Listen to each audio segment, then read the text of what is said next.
የናይስጥልኝ የገበያ ሚዲያ ተከታታዮቻችን የህዳር 8 ቀን 2018 ዓመተ ምህረት ዕለታዊውን የምዕራፍ 2 የምሽት የዜና ዘገባዎቻችን ይዘንላችሁ ቀርበናል። የተመረጡ መጣኔ ሀብታዊ ማህበራዊና ሌሎች አዳዲስ መረጃዎችን በዜና ዘገባችን ላይ ያካተናል። አብራችሁን ብትቆዩ እንጋብዛለን። በቅድሚያም አርዕስቶችን በሊባኖስ ለሚገኙ ኢትዮጵያውያን ስደተኞች የመኖሪያና የሥራ ፍቃድን በተመለከተ አዲስ መረጃ ተሰምቷል። አብራችሁን ስትቆዩ በዝርዝር የምትሰሙት ጉዳይ ነው። በርካታ ኮሌጆችና የስልጠና ማዕከላት ፍቃዳቸው ተሰርዞ እንዲዘጉ ተወስኗል።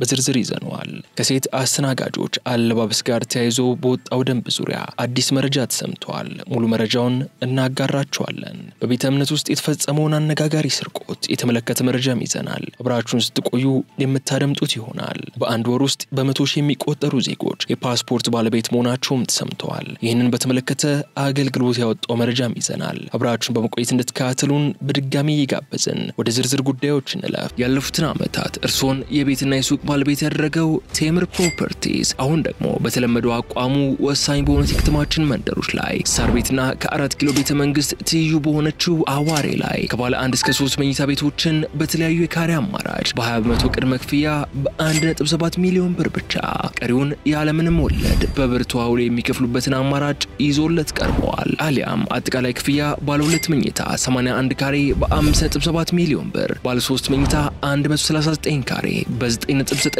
ሚሊዮን ብር ሁለቱም ሳይቶቻችን ለእርሶ ከ35% ታላቅ ቅናሽ ጋር አቅርበንሎታል። እንዲሁም ለመነገድ ቢፈልጉ ቃሊቲ ገላን አጠገብ የንግድ ሱቆችን በ500,000 ቅድመ ክፍያ የሱቅ ባለቤት ይሁኑ ይሎታል። እስካሁን ባመለጠው ዕድል መቆጨት ጥቅም የለውም። ይፍጠኑ።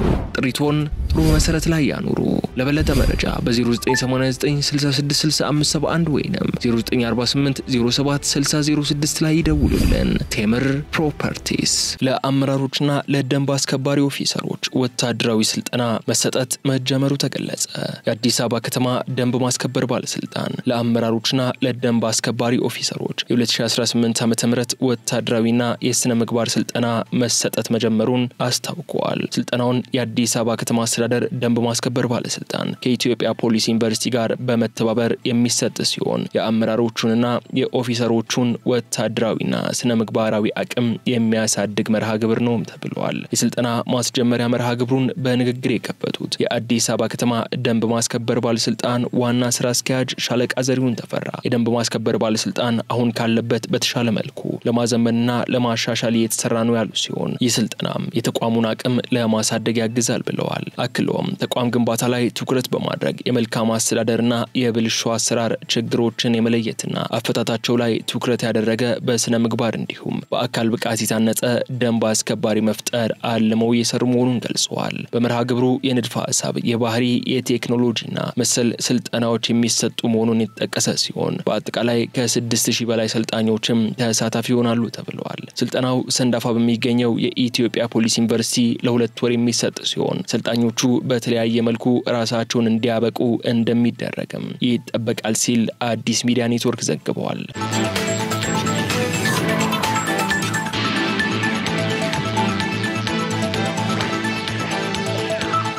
በአንድ ወር ከ178,000 በላይ ፓስፖርት መስጠቱን አገልግሎቱ ገለጸ።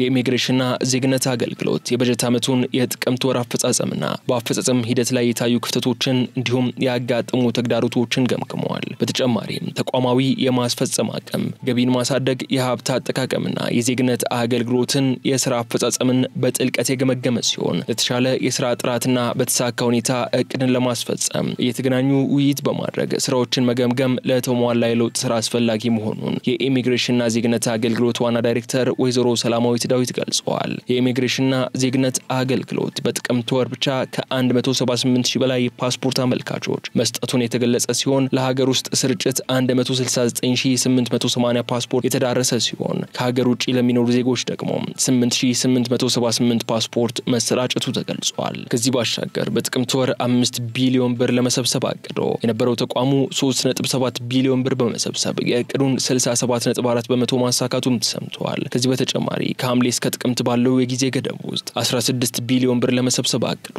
12.8 ቢሊዮን ብር በመሰብሰብ የእቅዱን 80 በመቶ ማሳካቱ ተገልጿል።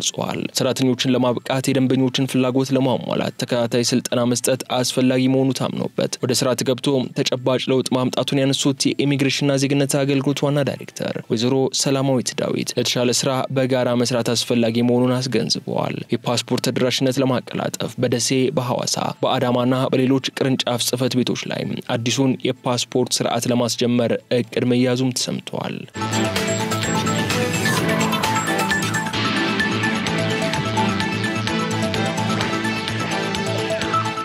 ቤተ እምነት ውስጥ ስርቆት የፈጸመው ግለሰብ በእስራት መቀጣቱ ተገለጸ።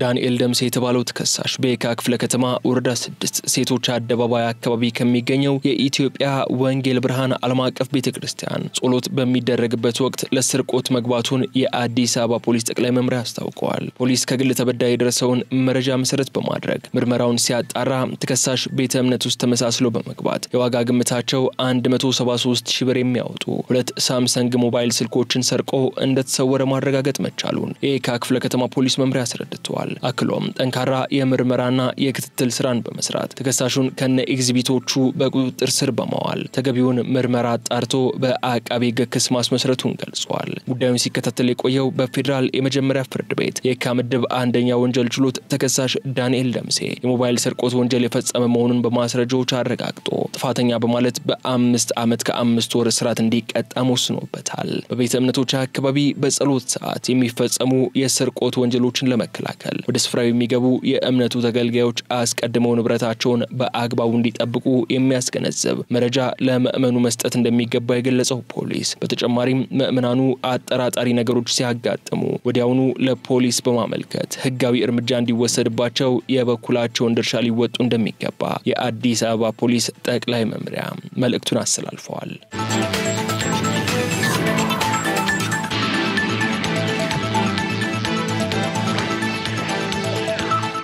ሴት አስተናጋጆች ምሽት ላይ ሰውነታቸውን የሚያሳይ አጭር ልብስ እንዲለብሱ እየተገደዱ ነው ተባለ። የኢትዮጵያ መስተንግዶ ባለሙያዎች ማህበር ባለፈው ዓመት የአዲስ አበባ ከተማ ባህልና ቱሪዝም ቢሮ በሆቴልና መሰል ተቋማት ለሚሰሩ አስተናጋጆች ያዘጋጀው የአለባበስ ደንብ በአግባቡ ተፈጻሚ እየሆነ አይደለም ሲል አስታውቀዋል። ደንቡ ተግባራዊ ቢደረግም አሁን ላይ በየሆቴሉ የሚሰሩ ሴት አስተናጋጆች ምሽት ሲሆን በማኔጀሮቻቸው አማካኝነት ሰውነታቸውን የሚያሳይ ወይንም አጫጭር ልብሶች እንዲለብሱ እየተደረጉ በመሆኑ በየቀኑ ብዙ ስልክ እየተደወለልኝ ነው ሲሉ የማህበሩ መስራችና ፕሬዝዳንት አቶ ያሬድ ደገፉ ተናግረዋል። በዚህም በባለፈው ዓመት በሆቴልና መሰል አገልግሎት ሰጪ ተቋማት ለሚሰሩ አስተናጋጆች የአለባበስ ደንብ ወጥቶ የነበረ ሲሆን ይህንን ደንብ ለማስፈጸም ከጸጥታ ተቋማት ከደንብ ማስከበር ባለስልጣን ከፍትህ ሚኒስቴርና ከሚመለከታቸው የመንግስት ተቋማት ጋር በመሆን የአፈጻጸም ደንብ አዘጋጅተን ጸድቆ ተግባራዊ ተደርጓል ብለዋል። በመሆኑም እስካሁን ድረስ በወረዳና በክፍለ ከተማ ላይ ደንቡን የሚያስፈጽሙ አካላቶች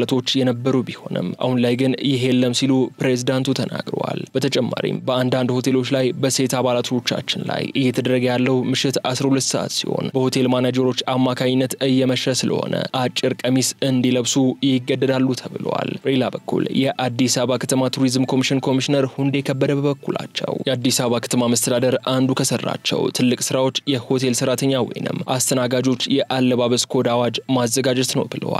ይህ አዋጅ በተለይም የሀገራችንን ባህልና አገልግሎቶችን ከማስጠበቅ አንጻር ትልቅ ሚና አለውና አዋጁ ተፈጻሚነት እንዲኖረው እስከታች ድረስ ወርዷል ሲሉ ማብራርተዋል። በዚህም ህጉን ለማስከበር ደግሞ ከከተማ ደንቦች ጋር እየተነጋገርን በመሆኑ ስራውንም ለእነሱ አሳልፈን የምንሰጥበትና እየተከታተሉ የሚያስፈጽሙበት ሁኔታ ይኖራል ማለታቸውን ቲክቫ ኢትዮጵያ ዘግቧል።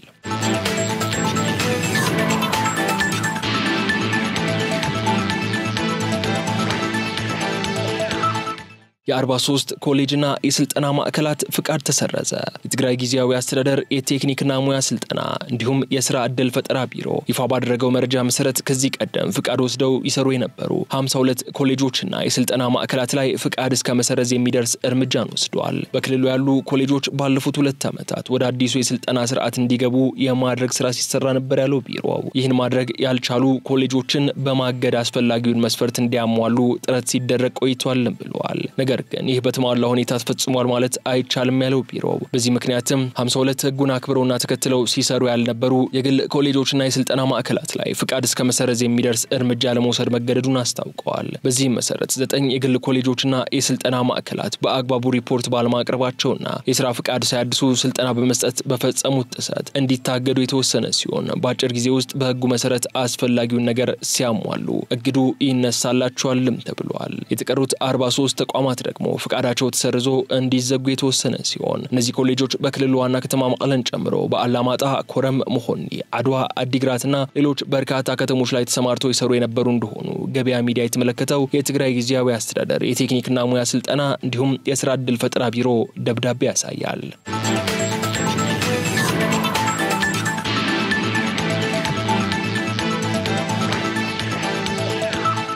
ደረቅ እንጀራን መሸጥ የሚከለክል መመሪያ ሊዘጋጅ ነው ተባለ። እንጀራን በየሰፈሩ በሚገኙ የሸቀጣ ሸቀጥ ሱቆች ውስጥ ለጤና ጎጂ ከሆኑ ምርቶችና ንጥረ ነገሮች ጋር ለገበያ ማቅረብን የሚከለክል አዲስ መመሪያ በቅርቡ ስራ ላይ እንደሚያውል የአዲስ አበባ ምግብና መድኃኒት ቁጥጥር ባለስልጣን አስታወቀ።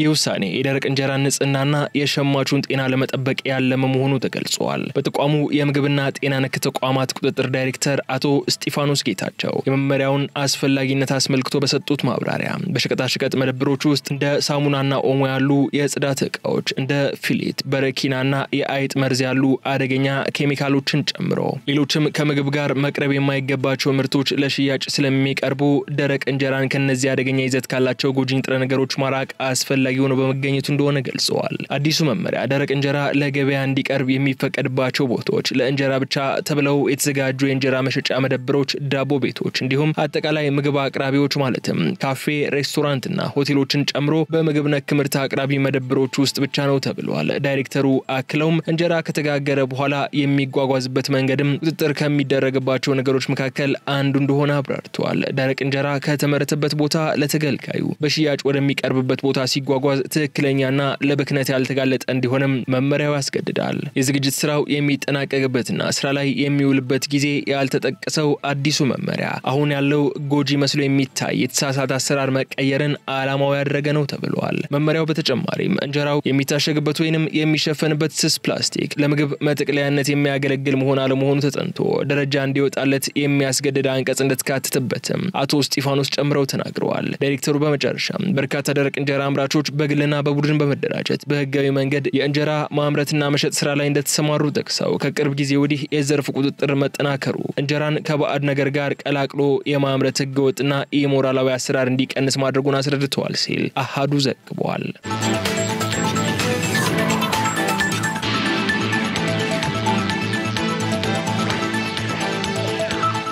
በሊባኖስ ለሚገኙ ኢትዮጵያውያን ስደተኞች የመኖሪያና የሥራ ፍቃድን በተመለከተ አስቸኳይ መግለጫ ተሰጠ። በቅርቡ የሊባኖስ ኢሚግሬሽንና ደህንነት መስሪያ ቤት ያለ ህጋዊ አሰሪ እንዲሁም ያለ ስራና የመኖሪያ ፍቃድ ኢቃማ ሲሰሩ የነበሩ የውጭ ሀገር ሰራተኞች ህጋዊ የማድረግ ሂደትን በተመለከተ መግለጫ ወይንም ማሳሰቢያ አውጥተዋል ያለው በቤሩት ሊባኖስ የሚገኘው የኢፌድሪ ቆንስላ ጀነራል ጽህፈት ቤት ህጋዊ በማድረግ ሂደቱ ተጠቃሚ የሚሆኑት ለስራ ጉዳይ በህጋዊ መንገድ ቪዛ አግኝተው ወደ ሊባኖስ የገቡ እንደሆኑ አስታውቀዋል። ህጋዊ ማድረግ ሂደቱ የሚቆየው እስከ እንደ አውሮፓውያን አቆጣጠር ማርች 31 ቀን 2026 ዓ.ም ብቻ ነው ያለው ቆንስላ ጀነራል ጽህፈት ቤቱ ግለሰቦች እንዲሁም ህጋዊ ፍቃድ ያላቸው ድርጅቶች ወይንም ተቋማት አዲስ ስፖንሰር መሆን እንደሚችሉ ገልጸዋል። በተጨማሪም የቀድሞው ህጋዊ አሰሪ መረጃ ያላቸውና ማነጋገር የሚችሉ ማለትም የቀድሞው አሰሪ መረጃ፣ ስም፣ ስልክ ቁጥር ወዘተ ለአዲሱ አሰሪ ከፊል ሊሆን የሚችል ግለሰብ ወይም ድርጅት መስጠት። በዚህ መሰረት ህጋዊ የስም ማዘዋወር ሂደት ወይንም ተናዙል ለማድረግ ተስማሙ ወደ ሊባኖስ የሰራተኛ ሚኒስቴር መስሪያ ቤት ወይንም በተለያዩ አገሪቱ ክልሎች ወደሚገኙ የመስሪያ ቤቱ የክልል ተጠሪ ቢሮዎች በመሄድ ለዚህ ተብሎ በተዘጋጀው ፎርም ላይ በመሙላት አዲሱ አሰሪ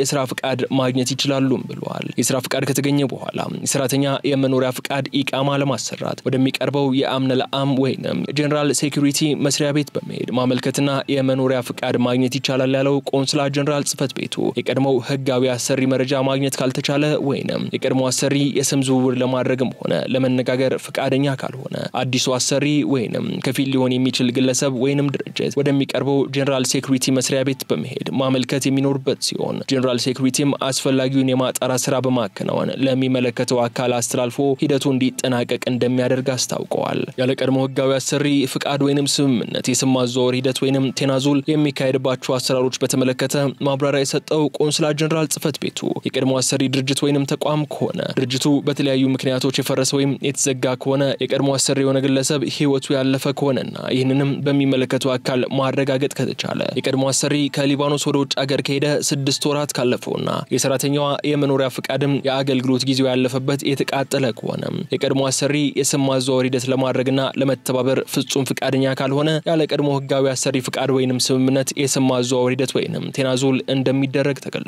በመጨረሻም ቆንስላ ጀነራል ጽፈት ቤቱ ዜጎች ሰራተኞችን ህጋዊ የማድረግ ጉዳይ እናስጨርሳለን ከሚሉ ህገ ወጥ ደላሎችና የተሳሳተ መረጃ ከሚያሰራጩ አካላት ራሳቸውን እንዲጠብቁ አሳስበዋል።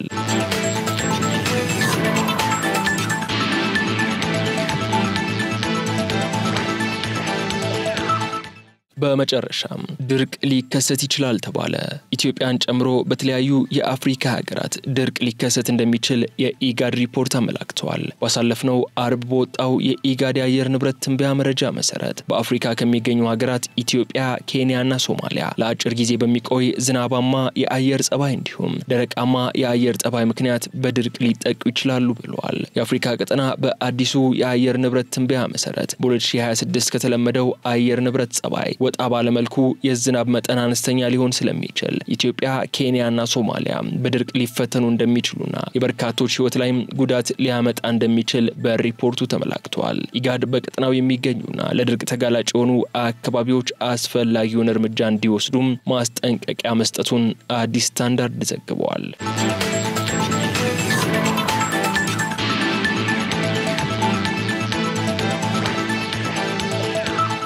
የተከበራችሁ የገበያ ሚዲያ ተከታታዮቻችን ለህዳር 8 ቀን 2018 ዓ.ም ከገበያ ሚዲያ ወደ እናንተ ሲደርሱ የነበሩት የዕለቱን የምዕራፍ 2 የምሽት የዜና ዘገባዎቻችን እነዚህ እስካሁን ስትከታተሏቸው የቆያችሁትን ይመስሉ ነበር። በቀጣይ በሌሎች ጉዳዮች መልሰን እስከምንገናኝ መልካሙን ሁሉ ለእናንተ ተመኘን።